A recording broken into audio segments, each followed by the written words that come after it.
Guess what happened at work today? A dinosaur died a million years ago? Try 65 million years ago, and then try shh. Hi there, welcome back to this channel. And for those of you who are new here, hi, I'm Candice and I'm making vlogs in this channel about traveling, gaming and also self-development stuff. Since you clicked on this video, I guess you're wondering about my story with sarcasm. And before we start, don't forget to turn on the CC because I'll be speaking mostly in Indonesian. Oh hi, I just opened Instagram and asked my friend where is this one because she didn't put any location in it.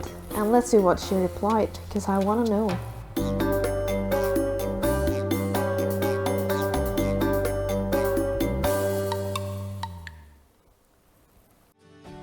Jadi beberapa hari yang lalu itu ada orang yang ngomong ke aku gini, lu kok sarkas banget sih? Nanti jadi orang bitter loh. Dari itu aku jadi kepikiran aja, dari kalimat itu aja sebenarnya banyak yang bisa ditelaah. Pertama, sarkas itu apa sih? Menurut KBBI, sarkasme adalah penggunaan kata-kata pedas untuk menyakiti hati orang lain, cemoohan atau ejekan kasar. According to the Oxford Dictionary, sarcasm is a way of using words that are the opposite of what you mean in order to be unpleasant to somebody or to make fun of them. Jadi intinya secara umum, sarkasme adalah mengejek orang dengan permainan kata-kata. Dan sarkasme sendiri menurut suatu jurnal yang aku temuin kemarin adalah hal yang sangat bergantung dari konteks yang saat itu terjadi. Jadi, akan sulit untuk tahu kalau ini tuh komen sarkas atau bukan sih, kalau belum tahu konteksnya lebih dulu. What should I do to not appear so awkward in front of people? I'm so shy.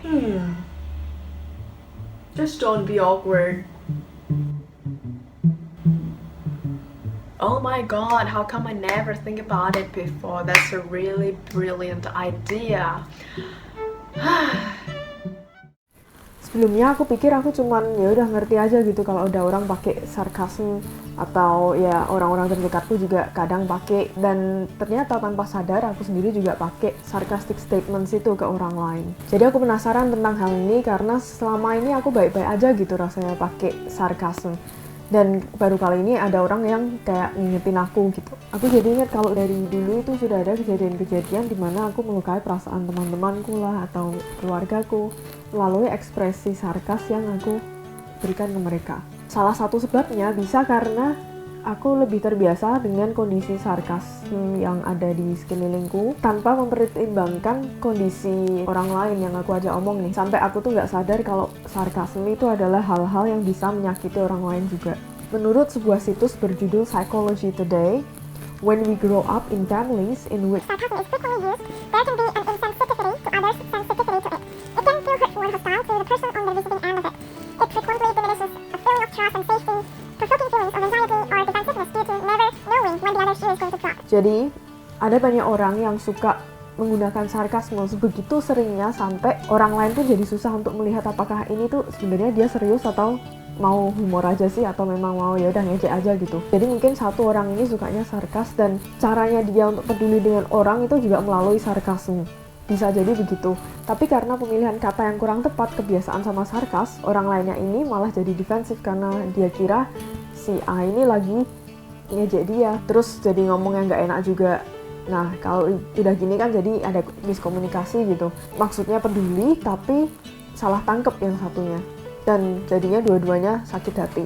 Dan aku nggak mau orang-orang yang aku sayangi justru malah salah tangkap karena kebiasaanku dengan pemilihan kata-kata yang kurang tepat, atau mereka mungkin jadi sulit untuk mengidentifikasi apakah ini Candice niatnya lagi baik atau kita mau ngejek aja ini.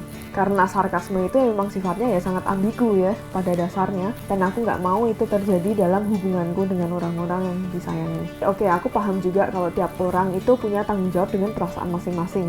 Kalau dia sakit hati berarti dia juga yang salah karena kenapa dia membiarkan dirinya tersakiti. Tapi sebagai manusia aku juga jadi merasa kalau aku nggak bisa membantu sesamaku manusia berkata yang baik in the slightest possible way or form. Terus apakah aku ada di dunia ini untuk menyakiti orang? Tentu tidak. Dan dalam hal ini aku punya kemampuan untuk menyakiti orang lewat kata-kata. Seperti yang sudah dikatakan oleh Jordan Peterson sebelumnya, it is possible that without the possibility of evil, there cannot be good. Good requires the possibility of evil, And the men I've met who are good men, they're all like that. They're all dangerous. A harmless man is not a good man. A good man is a very, very dangerous man who has that under voluntary control. Yang aku tangkap adalah orang-orang baik, yaitu orang-orang yang tahu kemampuannya untuk menyakiti orang lain, tapi tidak melakukannya dengan kesadaran penuh. Jadi memang dia bisa menyetop diri sendiri. Dan sebagai manusia yang berakal budi, bukankah harusnya aku bisa lebih mengontrol ekspresiku ke orang?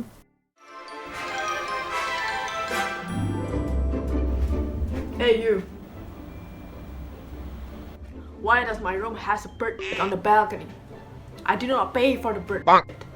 This hotel is Oh, I apologize. That is entirely our fault. We should have been able to train all the birds around here not to on the balcony.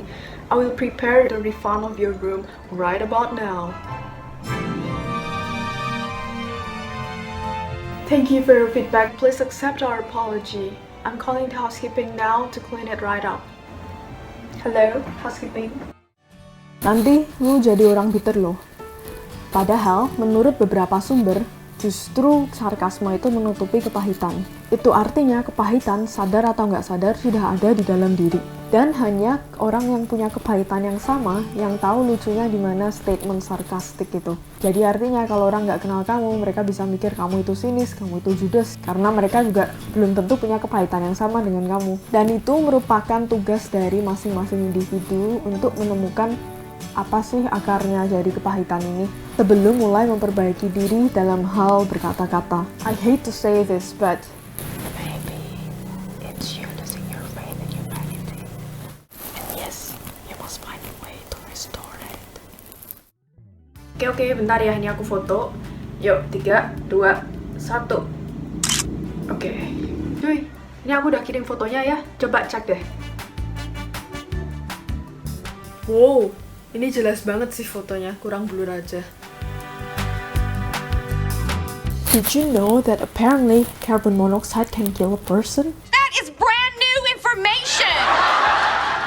Banyak orang menggunakan sarkasme untuk melindungi perasaan diri sendiri. Buat aku, kadang aku juga pakai untuk sekedar ekspresi ke diri sendiri.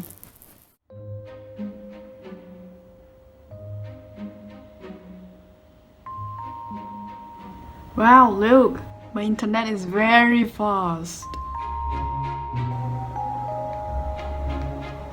Whoa, so many opportunities for me out there. I can be anything. Let me search for another impossible job. Maksud dari sarkasme memang seringkali sebatas humor aja. Namun dengan kemampuan kita dalam bermain kata-kata ini, itu seperti pedang bermata dua. Kamu bisa melakukan sarkasme untuk mengekspresikan diri, tapi juga menyakiti hati orang. Tergantung dari caramu menggunakannya. Jika orang-orang yang baru kamu temui dan kenal, of course, kamu pasti bakal cari tahu tentang orang ini, apakah dia bisa accept this kind of jokes or not, apakah dia bisa menerima sarkasme atau enggak. Dan ini bukan berarti orang-orang yang tidak bisa menerima sarkasme, itu berarti orang yang hatinya lemah atau yang sering disebut orang terlalu sensitif. Padahal banyak juga orang yang sebenarnya ngerti tentang sarkasme itu, cuman mereka emang decide not to use it dengan sadar, memang dia menghindari karena sifat dasarnya yang negatif tadi, mengejek, mencemooh. Itu adalah karakter dan keunikan masing-masing orang. Ya udah, kita hargai aja apa yang menjadi nilai yang penting dalam hidup mereka, dan kita juga hormati aja dengan cara kalau ngomong ya gamblang aja, nggak usah pakai sarkas yang terang-terangan aja. Kalau kalian masih di sini sampai detik ini, silahkan komen di bawah tentang apa pendapat kalian mengenai sarkasme atau mungkin pengalaman kalian sendiri. Dan jika kamu mau tahu lebih lanjut tentang channel ini, kamu bisa subscribe dengan klik tombol di bawah. Untuk selanjutnya, kamu juga bisa menonton rekomendasi video yang akan aku rekomendasikan setelah ini. So, I'll see you next time. Bye-bye!